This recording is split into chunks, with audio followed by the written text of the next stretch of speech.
What's up guys, Ryan here from Mud Gunner, and today I wanted to show you a video of my Scar 17. You've seen this in some other videos and you've probably seen it on my Instagram if you follow me, but I felt like it deserved its own video. So this is a Belgian Scar. Now they're making them in America. They're not bringing in any more Belgian guns. I don't know why, but it's a sweet gun. This one is this is the reciprocating charging handle. The new ones are the non-reciprocating charging handles. So what that means is this charging handle goes back every time I shoot it. Does it bother me? No, because the way I have my vertical grip on here, when I'm shooting, my hand is never in the way of this charging handle, no matter what side I grab it from. So this has never been an issue for me, and I like it. It runs great. The American Scars that have the non-reciprocating charging handles, they feel good. I haven't shot one yet, but I've held them in our store, and it's a nice gun.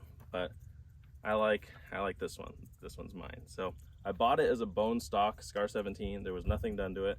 Still an expensive gun. I bought it back in 2017. I bought it used for, you're probably gonna be mad, I bought it used for about $2. At the time, brand new, they were $27. Now the prices are like over $3, so that's a lot of money. And people back then were like complaining about the price, but I knew I wanted one and I'm glad I bought it. So I bought it stock, and I'll tell you what I've done to it.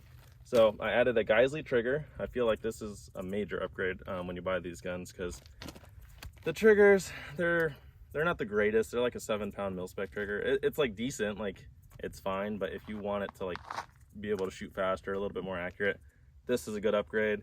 And then I feel like a mandatory upgrade for the 17 is the Kinetic Development Group rail.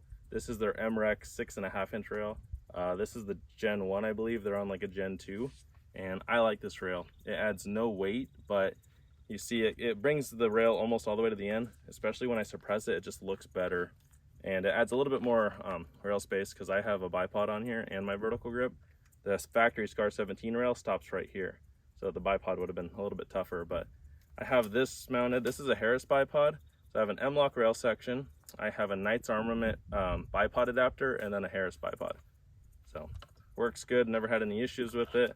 I do like having a vertical grip on it. This is a Tango Down quick detach grip. So this pops on and off, and just have a little Picatinny rail section. This is also, oh, I thought it was my KDG one. This is just a regular M-LOK rail section, but it's nice. These grips are very easy to install, and I've never had one break or anything. The ones that are not quick detach are a pain to put on, but once they're on, they're not going anywhere. Other than that, we did ACOG. This is a 3.5 by 35 power. It's the green horseshoe reticle ACOG. I like it a lot. And then I did a Viking Tactics sling. This is their padded sling. And the way I have it set up is I have it running through the stock. You have this little, what's it called, sling mount here. I wrap it around the stock. That way all the weight is supported through the whole stock, not just this little plastic piece. So I feel like it's more sturdy if you wrap around the whole stock. And then I just have a QD point that's built into the rail. And I've never had any issues with it. It shoulders really nicely. These slings, you have your pull tab to tighten it right here, and then you have this little string to loosen it, and it just makes it a very nice package. And it's very comfy. And 20 round Scar mag, and they're sexy mags. Some people will buy the there's a company that makes a lower that lets them take AR-10 mags, but I really like the factory Scar mags. I think they look good. And if you're gonna spend $400 on that lower to take regular AR-10 mags, I'd rather spend $400 on the Scar mags. But enough talking. We'll get some round sound range and let you hear and see what it shoots like. All right, so I'm gonna fire off some rounds for you guys. This is Federal, their M80 ammo or XM80 ammo. So it's 147 or 149 grain ammo. But I got a steel target at like 50 yards, so not too far, but should be pretty doable.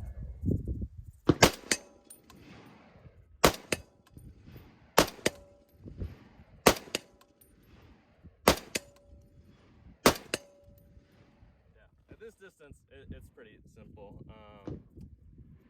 Let's put a can on it.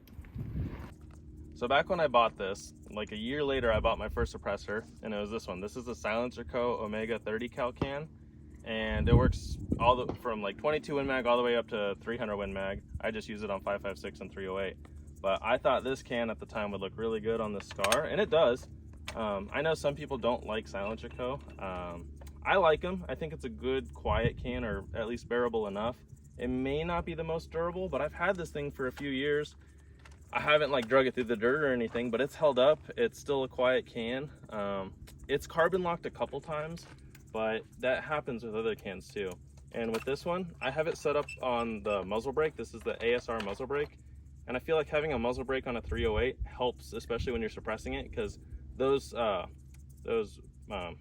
I guess the brake works as kind of like the first baffles into the suppressor.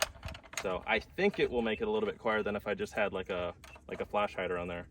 But so twist it on, lock it on, and then it's good to go. And then this one does have a suppressor setting that's supposed to make it a little bit more bearable. And 308's not very quiet to suppress. I am going to shoot like a couple rounds without hearing protection just to kind of give you guys my thoughts on it. But I would say it's not going to be as quiet as like 5.56. It is a lot sharper. So we'll shoot a couple rounds.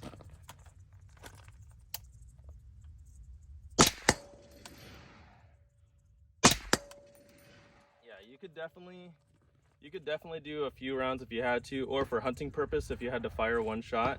I don't think it's terrible, but like long term, I think you're going to want ears on. I don't think it's going to be extremely quiet, but it looks pretty good, right? And especially with the KDG rail, I think that really adds to it. So yeah, we'll shoot a couple more rounds. What I'm going to do is I have this little jack target. I'm going to like lay prone and we're going to shoot at that. It's blending into the rocks really good, but I think I'll be able to see it. So I realized when I said it has a suppressor setting, it makes it more bearable. It reduces the amount of gas going into the system. So when you have it on a normal setting and you put a suppressor on there, you're adding back pressure. But the suppressor setting reduces the amount of back pressure. So yeah, I realized I said that wrong. All right, let's shoot the little jack.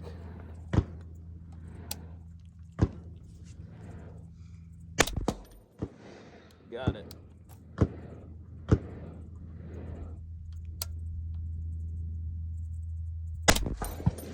That one went just above.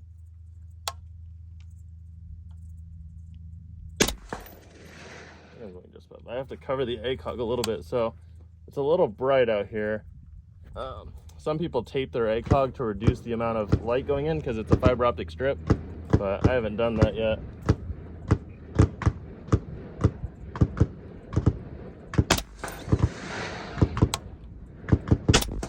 There we go. And now I moved it to the side where I can't see it. Well, here, we'll shoot the big steel plate.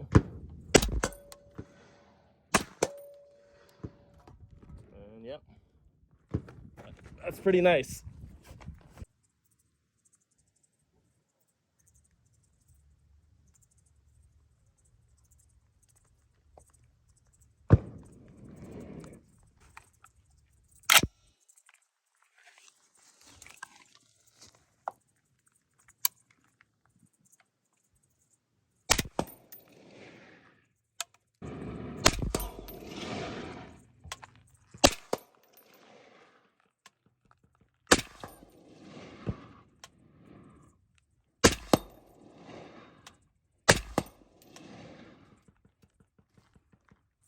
All right, I'm gonna finish it off by running this on a timer. I'm just gonna be up ready and hitting the steel like 1 or 2 times. I think it'll pick it up with the suppressor on.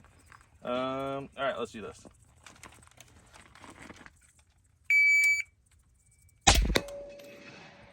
Let's see, that was 1.6.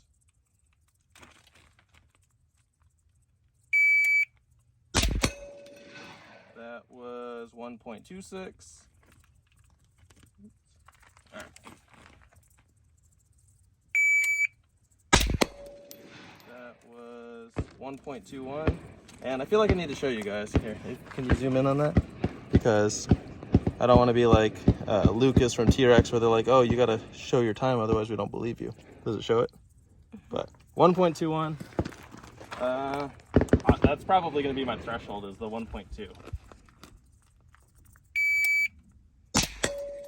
That was 1.23.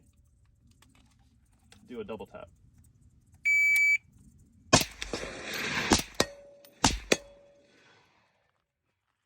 3.4. Ooh, you notice that one did stovepipe. Interesting. It's probably hot. Oh, and it double fed.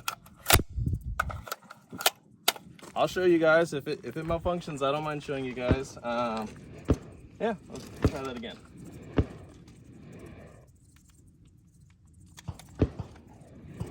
Good double tap. That was 2 point.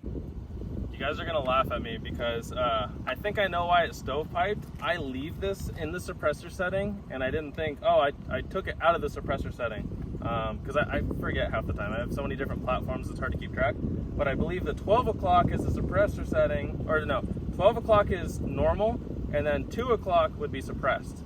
So I went from already in the suppressed setting to the unsuppressed setting, which is why I believe I had the stovepipe. But we'll just see, because these guns will run in the suppressor setting, like even without the suppressor. So I'm gonna shoot a couple rounds unsuppressed, and then I'll throw the can on. So, but I think that was just user error and not knowing my own gas system. So feel free to make fun of me, but we'll shoot like 3 rounds. All right, now let me get my can, because yeah, I left it over there. Let me get my can, and I think it'll be a little bit softer shooting. All right, yeah, so I'm an idiot. I'm pretty sure that now I have it in the suppressor setting, but I don't have the manual out here, and I don't have internet service to look at it. But I just shot my SCAR 16 suppressed, and I'm like, okay, I already had it in the suppressor setting on that one. I took it out of it on this one, so this should shoot a little bit softer now.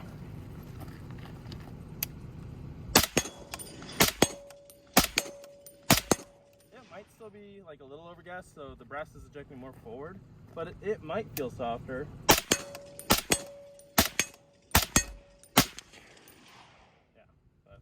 No issues there, but yeah, I had it in the normal setting when I put the can on, so now it's in the suppressed setting, so that's my fault, guys. Know your weapons.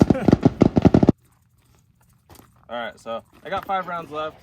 Honestly, I'm just going to shoot these last 5 rounds. Gun is getting hot. Running any gun with a can, you're adding so much heat to it, but it's not bad.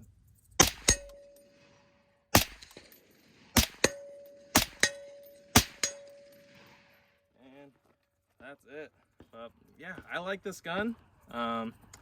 People are gonna laugh and probably make fun of that stovepipe, but any gun has a potential to jam or do anything. Like, no gun is exempt from that. And then when you add a can, you're just adding more things. Like, the gun is pretty filthy right now. I haven't cleaned it in a little while. I've been kind of lazy cleaning guns recently, but for the most part, runs good. I haven't had a stovepipe in this thing in forever, so that was kind of a one-off, but quick and easy to clear if you know what you're doing. That's why training is good and identifying that. But thank you guys for watching, and stay tuned for the next video.